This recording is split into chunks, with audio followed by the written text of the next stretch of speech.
का बहुत बहुत स्वागत है एक बार फिर से हमारे चैनल पे। आज हम लोग न्यूमेरिकल फिर से करेंगे, तो आइए समय वेस्ट न करके न्यूमेरिकल पे सीधे सीधे बात करते हैं। An object is 7 centimetre high, it is placed at 27 centimetre from concave mirror having focal length 18 centimetre. Find the position and size of image. तो देखिए, एक वस्तु है जिसकी ऊंचाई कितनी है, 7 सेंटीमीटर हाई। एक वस्तु जिसकी ऊंचाई 7 सेंटीमीटर है। It is placed at 27 centimetre from concave. यह अवतल दर्पण से 27 सेंटीमीटर की 27 सेंटीमीटर की दूरी पे रखी गई है। हैविंग फोकल लेंथ, जिसकी फोकस दूरी कितनी है, 18। तो प्रतिबिंब की स्थिति ज्ञात कीजिए और उसकी साइज भी ज्ञात करिए। तो सबसे पहले यहाँ पे क्या लिखा है, 7 सेंटीमीटर हाई। तो जो ऑब्जेक्ट की ऊंचाई है, वस्तु की ऊंचाई वो कितनी है, 7 सेंटीमीटर।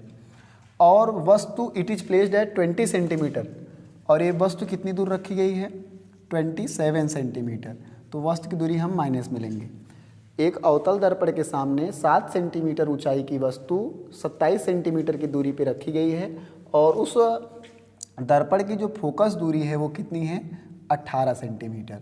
लेकिन हम माइनस में लेंगे, क्योंकि अवतल दर्पण की फोकस दूरी ऋणात्मक होती है, माइनस होती है, उत्तल की धनात्मक होती है। तो v की वैल्यू हमसे पूछा है कि पोजीशन ऑफ इमेज, और साइज पूछा है, मतलब प्रतिबिंब की ऊंचाई भी पूछा है। ये दो चीज़ें हमसे पूछा गया है। तो आइए हल करते हैं। सबसे पहले v की वैल्यू निकालते हैं। तो मिरर सूत्र लगा करके काफ़ी क्वेश्चन इस पे हम कर चुके हैं। तो 1/f 1/18, f की वैल्यू कितनी, 18, तो माइनस है, तो 1/18 is equals to 1/u। u की वैल्यू कितनी है, 1/27, माइनस है ना ये, -27 प्लस 1/v। फिर से एक बार देखें, f की वैल्यू क्या, 18, लेकिन माइनस है। u की वैल्यू 27 रख दिया माइनस में, प्लस 1/v।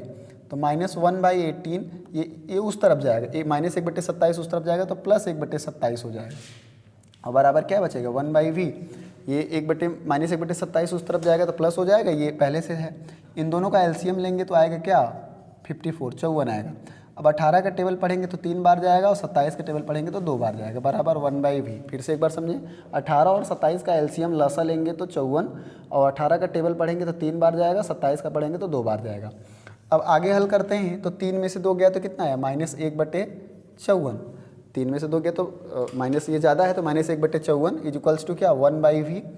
अब यहाँ से क्रॉस मल्टीप्लाई करा लेंगे, तो -v इज इक्वल्स टू क्या, 54, और v इज इक्वल्स टू आ जाएगा क्या, -54 सेंटीमीटर। तो ये v की वैल्यू आ गया क्या, -54। लेकिन अभी एक चीज़ और पूछा है, क्या, i की वैल्यू भी पूछा है। तो हमें पता है ये v की वैल्यू कैलकुलेशन तो इतना आना चाहिए सबको। आगे हमसे i की वैल्यू पूछा था, हमें एक फार्मूला पता है, I/O बराबर -v/u। I/O बराबर -v/u। तो यहाँ पे आगे हम हल करते हैं। तो I/O की वैल्यू कितनी है यहाँ से, 7। I/O, I लिख लिया, O की वैल्यू कितनी है, 7 इज इक्वल्स टू -v कितना है, देखिए फार्मूले का माइनस है, और v की वैल्यू कितना है, -54, और डिवाइड बाई u की वैल्यू कितनी है, -27। एक बार यहाँ पे कन्फ्यूज़न फिर से दूर करिए।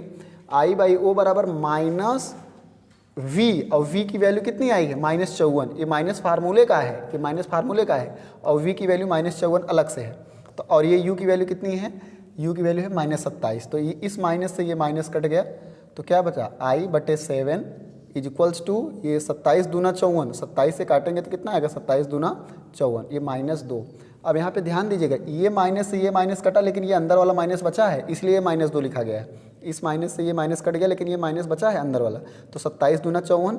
तो यहाँ से क्रॉस मल्टीप्लाई करा लो, तो i के गुणा 1 में हो जाएगा, i बराबर 7 दूनी -14 सेंटीमीटर। तो i की वैल्यू कितना आ गया यहाँ पे, 14 सेंटीमीटर आ गया। तो ये आपका क्या है, आंसर हो गया।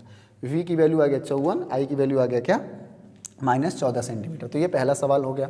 अब इसके बाद हम लोग जस्ट नीचे एक सवाल और लिखा है, उसको करते हैं। जिसको भी सवाल में डाउट होगा, आप वीडियो को थोड़ा सा पीछे करके आप देखेंगे तो समझ में आ जाएगा।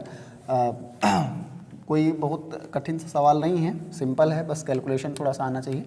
नीचे एक सवाल लिखा गया है, the radius of curvature of concave mirror is 20 centimetre. एक कॉनकेव मिरर है जिसका रेडियस कितना है, रेडियस ऑफ कर्वेचर कितना है, 20 सेंटीमीटर। हमें पता है कि जो फोकस दूरी होती है वो रेडियस का आधा होता है, तो फोकस दूरी हो जाएगा क्या, 10। लेकिन ध्यान देंगे, कॉनकेव मिरर है तो कॉनकेव मिरर की फोकस दूरी क्या होती है, माइनस में होती है। फिर से सुनिए, रेडियस ऑफ कर्वेचर मतलब वक्रता त्रिज्या दिया है कितना, 20। हमें पता है कि फोकस दूरी वक्रता त्रिज्या का आधा होता है। अगर वक्रता त्रिज्या 20 है तो फोकस दूरी 10 होगा। Where should an object be placed in front of concave mirror so that real image of double size, ये लाइन बहुत इंपॉर्टेंट है, double size of object is formed.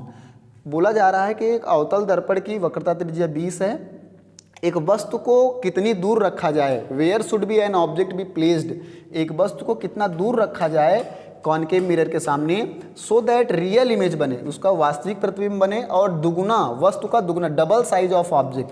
यहाँ क्वेश्चन में थोड़ा ट्विस्ट है, बोला गया कि अवतल दर्पण के सामने वस्तु कितनी दूर रखा जाए कि जो प्रतिबिंब बने वो वस्तु का दुगुना बने। तो जो अब यहाँ पे ध्यान से देखिए एक्चुअली ये क्या है कि जो प्रतिबिंब बन रहा है आई बराबर वो वस्तु का दोगुना, प्रतिबिंब बराबर ये वस्तु का क्या है दोगुना, प्रतिबिंब जो बन रहा है क्वेश्चन में दिया गया है कि डबल साइज मतलब दोगुना बन रहा है, आई बराबर 2o, जो प्रतिबिंब है वो ऑब्जेक्ट का दोगुना है। तो यहाँ से अगर हम निकालेंगे आई बटे ओ बराबर तो आएगा 2, ओ को हम नीचे भाग कर देते हैं, आई बराबर 2o, ये क्वेश्चन में ही लिया है, क्वेश्चन में दिया गया है कि डबल साइज का बना, जो प्रतिबिंब है ऑब्जेक्ट का वस्तु का दोगुना है। तो यहाँ से अगर हम निकालेंगे ओ को नीचे भाग करेंगे, आई बटे ओ बराबर 2, तो आई बटे ओ को हम m कहते हैं, तो m बराबर 2 है। ये एक्चुअली ये m का मान दिया है, जो डबल साइज बोला है ना दोगुना दिया है वो एक्चुअली किसका मान है m। कैसे मैंने बताया कि प्रतिबिंब बराबर दिया है कि वस्तु का दोगुना, तो यहाँ से आई ओ को नीचे भाग किया तो आया 2, तो आई बटे ओ को हम कहते हैं आवर्धन m, तो m बराबर क्या आ गया 2। तो एक्चुअली ये दिया है m बराबर क्या 2, लेकिन यहाँ पे ध्यान देने योग्य बात है कि वास्तविक प्रतिबिंब है और वास्तविक प्रतिबिंब बनता है, वास्तविक होता है रियल होता है उल्टा, तो उल्टा होता है वो बनता है मुख्य अक्ष के नीचे और मुख्य अक्ष के नीचे हम माइनस, तो m की वैल्यू हम माइनस यहाँ लेंगे। फिर से एक बार ध्यान से सुनिए कि m की वैल्यू मैंने -2 क्यों लिया, क्योंकि प्रतिबिंब है वास्तविक और वास्तविक होता है उल्टा और उल्टा प्रतिबिंब बनता है मुख्य अक्ष के नीचे और मुख्य अक्ष के नीचे हम ऋणात्मक लेते हैं, तो यहाँ पे m की वैल्यू ये माइनस में आ गया। तो अब हमें निकालना है u की वैल्यू, हमें फाइंड आउट करनी है, u की वैल्यू हमें क्या करनी है फाइंड आउट करनी है। तो इसके लिए हम करते क्या है, सबसे पहले यहाँ पे थोड़ा सा हमें लिखना पड़ेगा, हमें पता है क्या m बराबर -v बटे u, m बराबर -v बटे u, और m की वैल्यू कितनी है यहाँ पे -2 बराबर -v बटे u, m की वैल्यू कितनी है -2 बराबर -v बटे u, तो ये माइनस से माइनस कट गया। अब यहाँ से मल्टीप्लाई कराइए तो क्या आएगा v बराबर 2u, v बराबर 2u निकल के आया।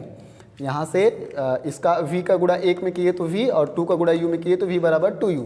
अब यहाँ पे हम लोग रखते हैं क्या वही अपना दर्पण सूत्र, तो 1/f is equals to 1/u plus 1/v, तो 1/f, f की वैल्यू कितना -1/10, f की वैल्यू ये है -1/10 बराबर 1/u और plus 1/u plus 1/v, v की जगह हमारे पास क्या निकल गया है, v की जगह हम क्या लिख सकते हैं 2u। फिर से एक बार सुनिए 1/f, f की वैल्यू 10, 1/u प्लस 1/v, लेकिन इस v की जगह हमारे पास क्या आया है, v की जगह आया है 2u, तो हम v की जगह क्या लिख देंगे यहाँ पे 2u लिख दिए, तो -1/10 इज इक्वल्स टू, इन दोनों का एलसीएम लेंगे, u और 2u का एलसीएम लेंगे तो 2u आएगा, u और 2u का एलसीएम 2u, और u का टेबल पढ़ेंगे तो ये 2 बार जाएगा और 2u का टेबल पढ़ेंगे तो 1 बार जाएगा। अब ये एलसीएम इतना कैलकुलेशन सबको आना चाहिए, u और 2u का एलसीएम 2u और u का टेबल हम पढ़ेंगे तो 2 बार ये जाएगा और 2u करेंगे तो 1 बार ये जाएगा। अब इतना तो आना चाहिए, नहीं आता तो हम बता देंगे अलग से। तो -1/10 बराबर ये 2 1 क्या हो जाएगा 3/2u, 2 1 मिलके 3 हो जाएगा 2u। अब यहाँ से क्रॉस मल्टीप्लाई करा लीजिए, तो जब क्रॉस मल्टीप्लाई कराएंगे तो आ जाएगा क्या -2u, 2u का गुणा 1 में होगा 2u और 10 का गुणा 3 में होगा तो हो जाएगा क्या 10 × 30, 2u का गुणा -1 में होगा तो -2u और 10 का गुणा 3 में, तो यहाँ से u बराबर निकालेंगे तो क्या हो जाएगा 30/-2, -2 डिवाइड हो जाएगा तो u बराबर क्या आ जाएगा -15 सेंटीमीटर। तो ये आपका आंसर आ गया क्या कि वस्तु कितनी दूर रखी जाए 15 सेंटीमीटर दूर रखी जाए तो प्रतिबिंब आपका बनेगा। तो ये दूसरा क्वेश्चन है, थोड़ा क्वेश्चन लंबे हो जाते हैं इसलिए मैं 2 ही क्वेश्चन करा पाता हूँ। तो आज के लिए इतना रखते हैं, बहुत बहुत धन्यवाद।